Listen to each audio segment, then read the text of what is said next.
بسم اللہ الرحمن الرحیم۔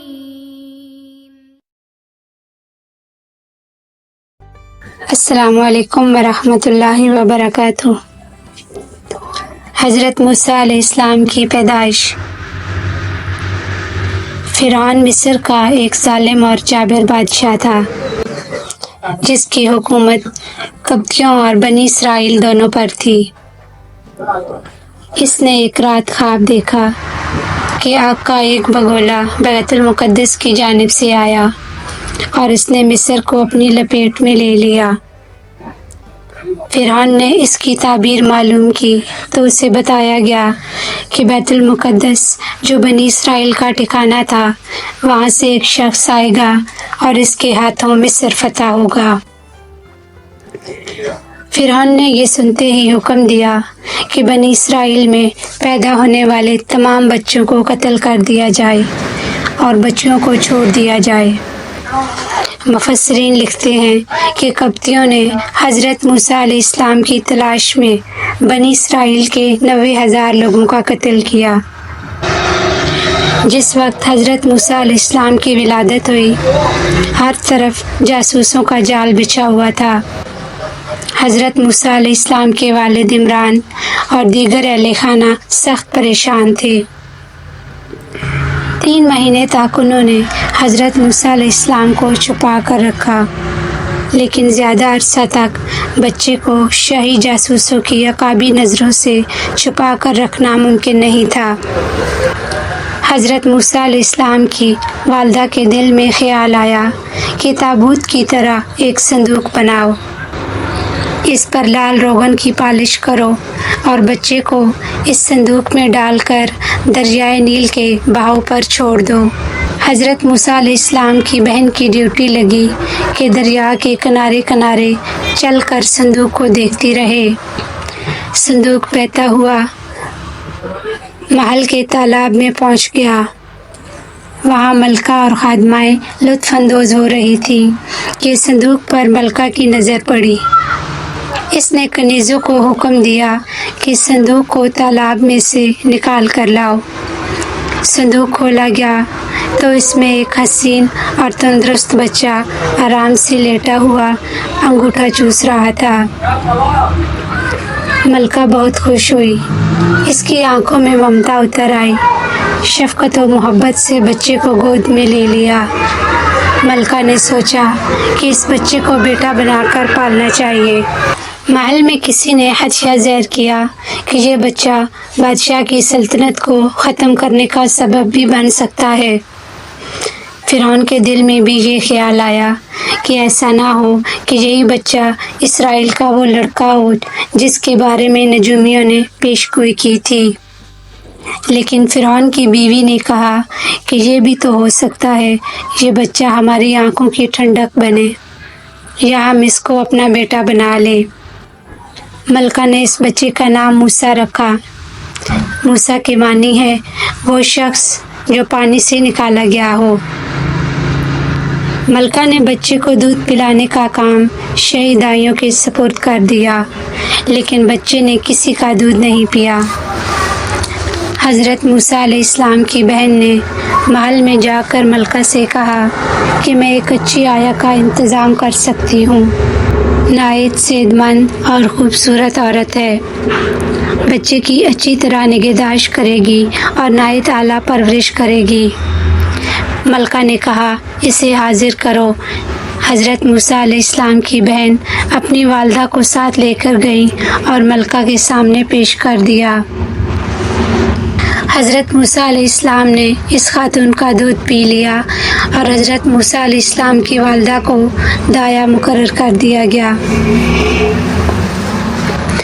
جب حضرت موسیٰ علیہ السلام جوان ہوئے تو نہایت قوی اور بہادر انسان تھے۔ انہیں یہ بھی علم ہو گیا تھا کہ وہ اسرائیلی ہیں اور مصری خاندان سے ان کا کوئی رشتہ نہیں۔ حضرت موسیٰ علیہ السلام نے جب دیکھا کہ اسرائیلی نہایت ذلت، رسوائی اور غلامی کی زندگی بسر کر رہے ہیں اور فرعون کے حمال ان پر سخت مظالم ڈھاتے ہیں، تو ان کی تمام ہمدردیاں بنی اسرائیل کے ساتھ ہو گئیں۔ ایک دفعہ حضرت موسیٰ علیہ السلام کہیں جا رہے تھے کہ دیکھا ایک مصری ایک اسرائیلی کو بگاڑ کے لیے گھسیٹ رہا تھا۔ حضرت موسیٰ علیہ السلام کو دیکھ کر اسرائیلی نے مدد کے لیے پکارا۔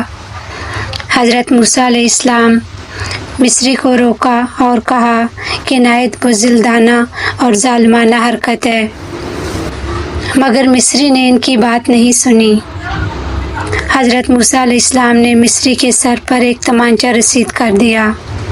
مصری اس چپت کی چوٹ کو برداشت نہ کر سکا اور مر گیا۔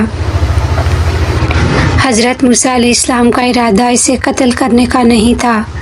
افسوس و ندامت کے ساتھ اللہ تعالیٰ سے کہا، اللہ تعالیٰ جو کچھ بھی ہوا نادانی میں ہوا، میں تجھ سے مغفرت کا طلبگار ہوں۔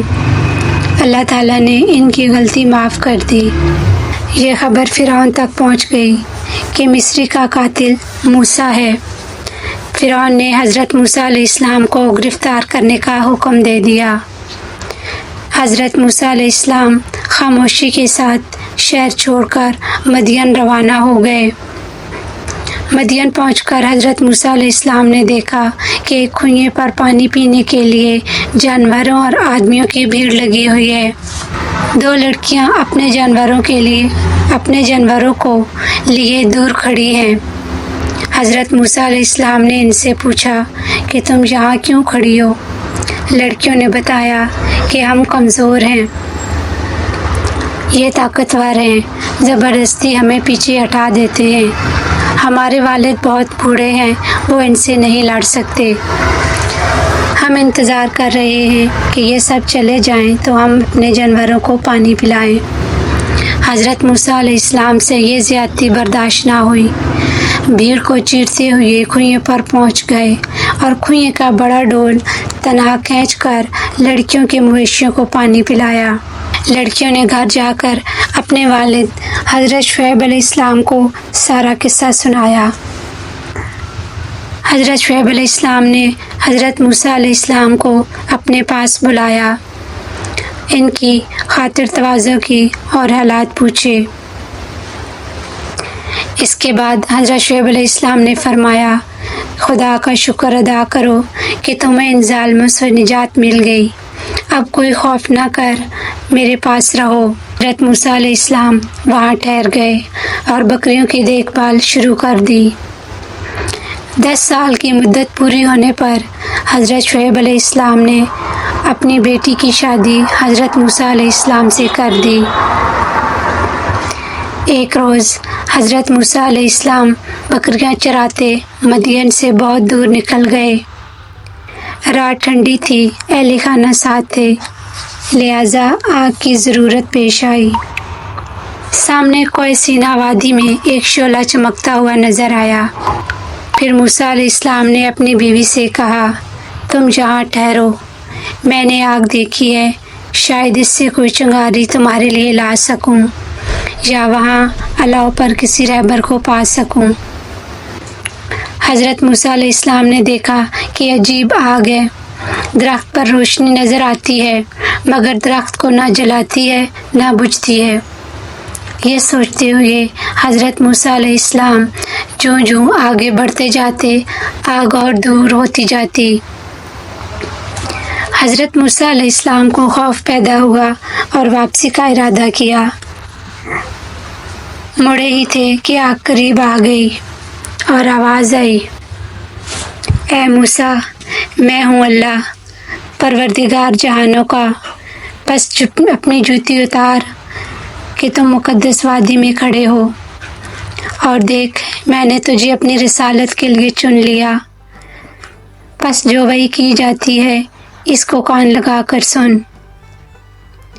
حضرت موسیٰ علیہ السلام کے ہاتھ میں بکریاں چرانے کی لاٹھی تھی۔ اللہ تعالیٰ نے فرمایا، اسے زمین پر ڈال دے۔ حضرت موسیٰ علیہ السلام نے ارشاد تعمیل کی، لاٹھی اسدھا بن کر دوڑنے لگی۔ پھر اللہ تعالیٰ نے حکم دیا، اسے اٹھا لے۔ تعمیل حکم میں حضرت موسیٰ علیہ السلام نے بلا خوف و خطر اسدھے کو پکڑ لیا۔ اسدھا پھر لاٹھی بن گیا۔ پھر اللہ تعالیٰ نے حکم دیا کہ اپنا ہاتھ بغل میں رکھ کر نکال۔ حضرت موسیٰ علیہ السلام نے ایسا ہی کیا۔ ہاتھ بے حد روشن اور چمکتا ہوا نکلا۔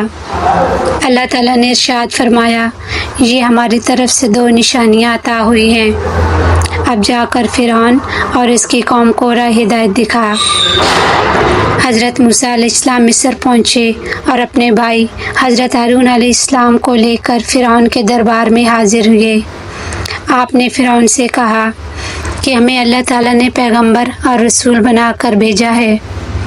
ہم تم سے 2 باتوں کا مطالبہ کرتے ہیں، ایک یہ کہ تم خدا پر ایمان لے آؤ اور کسی کو اس کے ساتھ شریک نہ ٹھہراؤ، دوسرا کہ بنی اسرائیل پر ظلم کرنا چھوڑ دو اور انہیں آزاد کر دو۔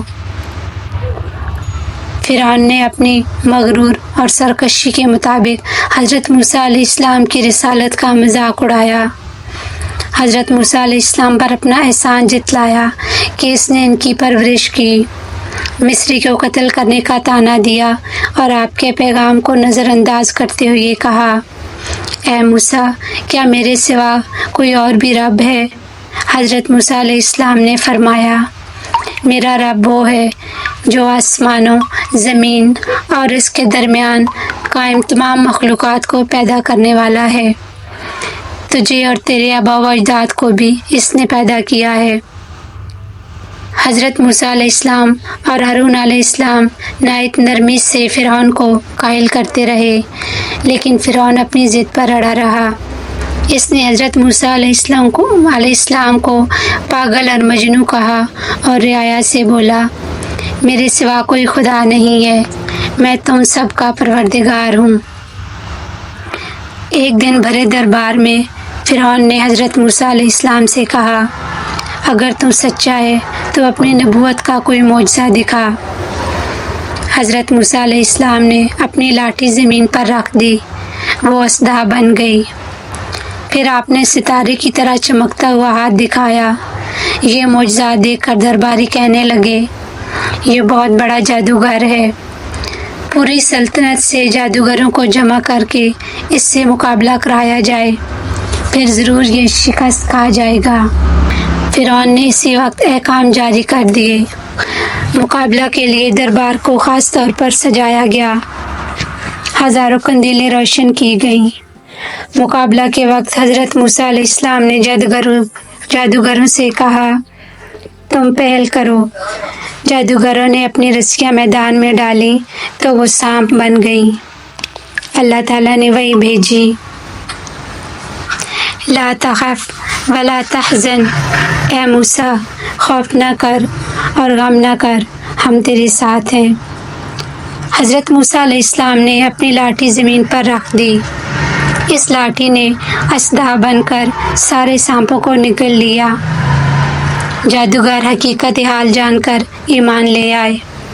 فرعون نے غیظ و غضب میں دہاڑتے ہوئے کہا، تم سب نے موسیٰ سے مل کر سازش کی، تم لوگوں نے میری اجازت کے بغیر موسیٰ کے خدا کو تسلیم کر لیا۔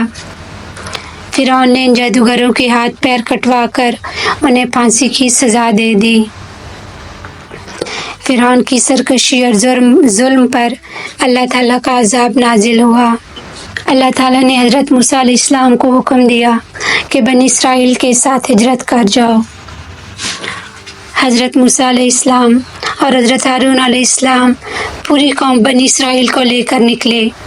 فرعون نے بھی ایک بڑی فوج کے ساتھ تعاقب کیا اور بنی اسرائیل تک پہنچ گیا۔ حضرت موسیٰ علیہ السلام کے آگے ٹھاٹے مارتا ہوا بحر کلزم تھا اور پیچھے فرعون کا لشکر۔ وحی نازل ہوئی، اپنی لاٹھی سمندر پر مارو، اللہ تعالیٰ تمہارے لیے راہ بنا دے گا۔ حضرت موسیٰ علیہ السلام نے پانی پر لاٹھی ماری، پانی 2 حصوں میں تقسیم ہو گیا اور درمیان میں راستہ بن گیا۔ حضرت موسیٰ علیہ السلام اپنی قوم کے ساتھ بحر کلزم کے کنارے پہنچ گئے۔ فرعون اور اس کا لشکر بھی پیچھے پیچھے اسی راستے پر چلے۔ جب سمندر کے بیچ میں پہنچے تو سمندر کا پانی آپس میں مل گیا۔ فرعون اور اس کا لشکر غرق ہو گیا۔